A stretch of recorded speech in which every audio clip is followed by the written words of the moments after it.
Let's talk about this, okay? So Kotaku.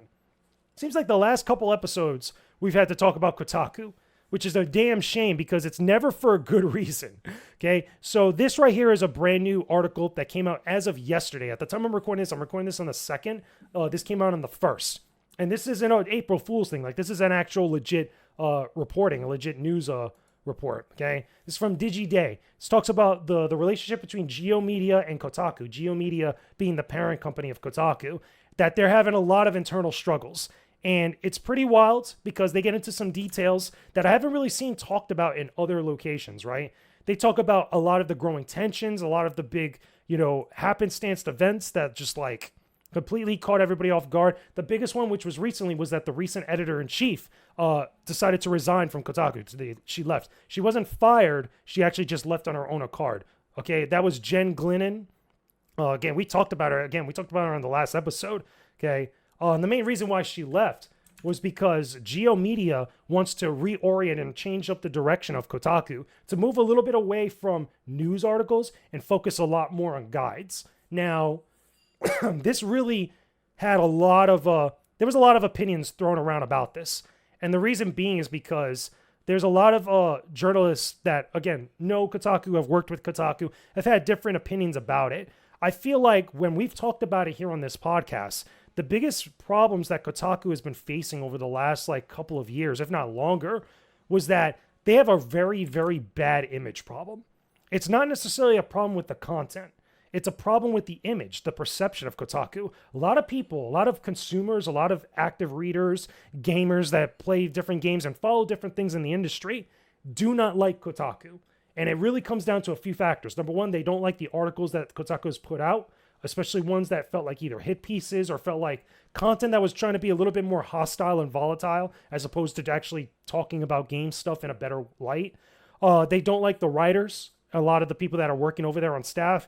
Currently in the article, I forgot which section it was in, they talk about how Kotaku right now has about 7 writers. I think it's 7 writers and 2 editors.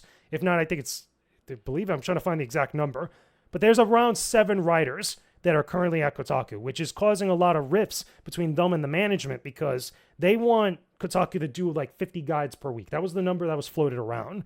And to do guides, let alone one guide, which is bad enough, okay? But 50 guides per week is insane. And if you only have a small staff, there's no way that you're really going to be able to meet that type of thing. I'm trying to see.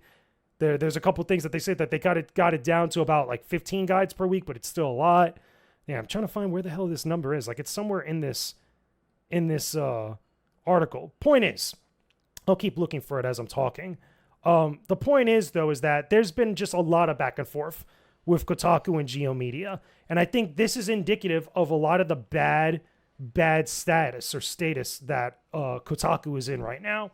I have a bad feeling about this, mainly being because I feel like this is the last push before you hear about Kotaku being sold off. And there's a couple other things I'm seeing as I go up and down the article about certain events that happen behind the scenes, different meetings, different, I guess you could say company-wide, discussions about Kotaku, about what's going on, what Geo Media expects from the writers and stuff. And what I think has not helped at all from what I've seen on social media and also talking to this actual article here, at least this DigiDay article, okay? A lot of the staff that are over there right now have been openly talking and venting their frustrations openly. And I think when you have a company that's going through troubles and stuff, but are getting into a better place, you're not going to find a lot of people coming out of their way to speak out about what's going on. That isn't the case with Kotaku. That is the complete opposite case. You have a lot of people that are being both anonymous as well as also people that are actively going on their Twitter pages and talking smack about Kotaku, and more specifically about Geo Media. Again, it goes back to what I said. This is a very big image problem, okay?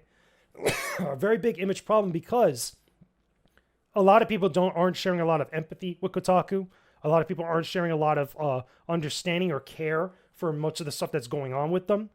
And it just, again, you saw a lot of this stuff break out, especially when Jen left originally, not that long ago.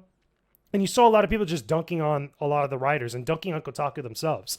And look, I've said a number of times here on this podcast where we've talked about this stuff, the last couple episodes when this has come up, I've said, like, I have no problem with Kotaku themselves. I think Kotaku, especially back in the day, used to be a really good website, especially for breaking news, for writing up op-eds and putting out editorial pieces that were really smart and really insightful. You had a lot of great writers that came from Kotaku: Stephen Totillo, Brian Crescente, Jason Schreier. The list goes on. People that go over there to write, for the most part, most of them are pretty good writers. I think the problem is, though, is that over the last, like, I want to say maybe 5 or so years, staff and really the website itself of Kotaku have really gotten to this point where they've almost snubbed their nose at their audience, but also have been so hostile and volatile in an attempt to stay relevant with a lot of their audience members. I mean, some of the articles that I remember that I've brought up in the past, when, you know, they basically had an article that told people how to pirate the Nintendo Switch, a new Nintendo Switch game, which I believe was Zelda Tears of the Kingdom. And they even highlighted the fact that you could do the same thing for Metroid, Metroid Dread.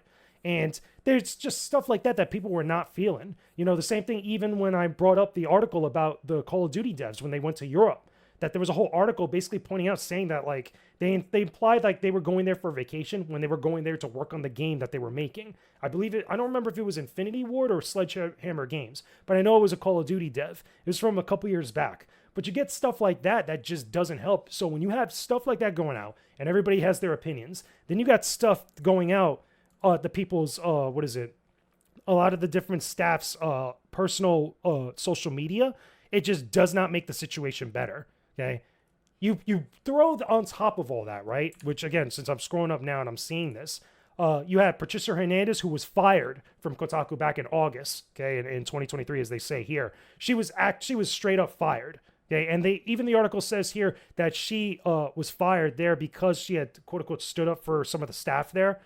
People at GeoMedia said that she left on her own accord, but we really don't know. We really don't know. They say they never got a resignation letter. I think that when the news came out originally like that about Patricia Hernandez, she was straight up fired. And it's not a good look. It's not a good look for the website. It's not a good look for GeoMedia, which is why I think that they're trying to pivot and trying to change things up.